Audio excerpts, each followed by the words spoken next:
I'm Dr. Charles Yoost. I'm the Associate for Care at the Old Stone Church on Public Square in downtown Cleveland, and I'd like you to join me for the next 4 weeks for a little talk about Joseph, the most neglected person in the Christmas story. We're going to be using as our reference this book by Adam Hamilton, Faithful, Christmas Through the Eyes of Joseph. And I just want to say that Adam Hamilton started Church of the Resurrection a number of years ago, and it's become the largest United Methodist church in the world. He's written a number of books, and I think this one is especially poignant for us during this Advent season. First of all, I want us to think about the fact that we have a lack of evidence or a lack of information about Joseph. Joseph is only mentioned in 16 verses of the whole Bible. Neither Mark nor John mention him. Neither Paul nor Peter nor any of the other New Testament writers mention him. Only Matthew and Luke. We also only know that he was a carpenter, and being a carpenter in those days was very significant. A carpenter was kind of a middle-class person, or the closest thing to a middle-class person in the first century. Joseph was a tradesman, and he would have passed on his trade to his son Jesus. And so the Bible also tells us that Jesus was a carpenter. Now, in Christian art, we often see Joseph portrayed as an old man. I would ask you to think about the fact, do you think Joseph was a young man or an old man? If Joseph was traditional marriage age in the Bible times, he would have been between 14 and 18.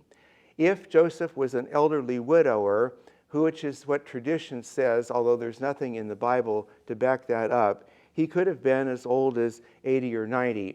I have trouble thinking about Joseph as a man that old. I think that he was of marriageable age. I think that he was looking forward to his relationship with Mary. But I will leave that to you to decide whether or not Joseph was young or old. I would also want to say that the Bible talks about brothers and sisters of Jesus. Most of us believe that Mary and Joseph, after Jesus was born, had other children.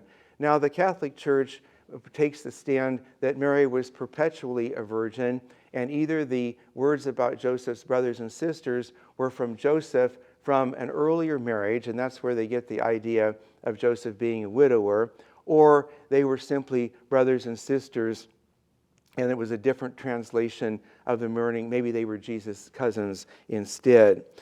So how is Joseph portrayed? Joseph is portrayed in the Gospels as a carpenter, as I've said.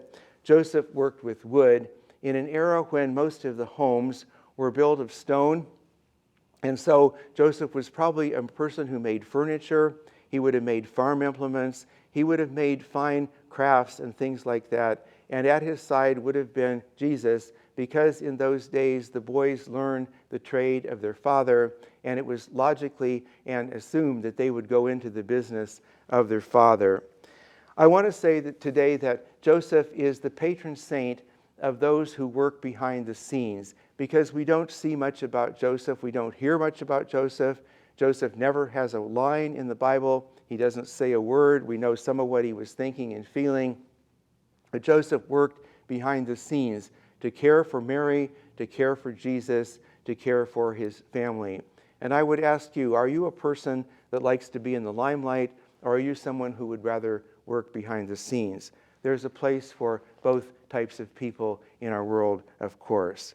Now, why did God choose Joseph? God must have saw something very special in this man in order for him to be the father figure of Jesus. Even though Joseph was not Jesus' earthly father, Joseph was the role model of manhood, fatherhood, what a man is like for the young Jesus. So think about that and what a responsible role Joseph had and how he fulfilled that role. We know in our modern day that with millennials, over 26% of millennials have a poor relationship with their father. And we also know that people get their idea of what God is like by what their father is like. If a person is religious, if a father is religious, the son is three times more likely to be religious than if the mother is religious. Think about the impact that we have on our sons and on young boys. I want you to think with me about a few things. One is the story of the prodigal son. Did Jesus see Joseph receiving back into his own home one of his sons or daughters who had gone astray, and maybe use that story from his own life? Did Jesus, when he taught about truth, had he seen that in Joseph's dealings with his carpenter shop and with what he charged people and how he did his work? When Jesus talked about lust and the way he treated women, had Jesus seen that in his earthly father's way, that he treated Mary and that he treated a woman who was pregnant with a child who was not his own? When Jesus taught the golden rule, do unto others as they do unto you, had Jesus not seen that in the home exemplified by Joseph?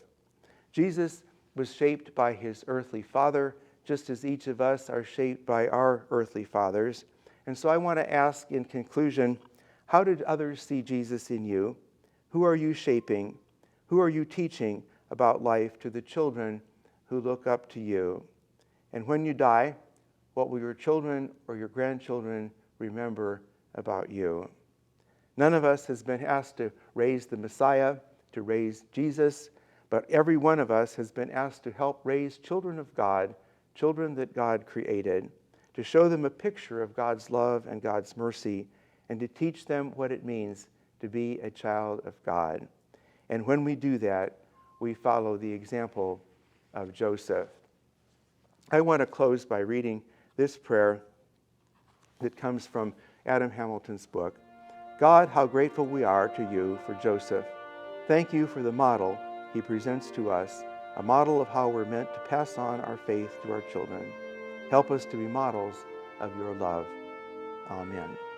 I hope you'll join me each Wednesday evening during Advent, December 2nd, 9th, 16th, and 23rd, from 7:30 to 8:30, for a Zoom call for our study of Joseph together. It will be an interactive study. You can call the church office, the Old Stone Church, at 216-241-6145, or email us at info@oldstonechurch.org.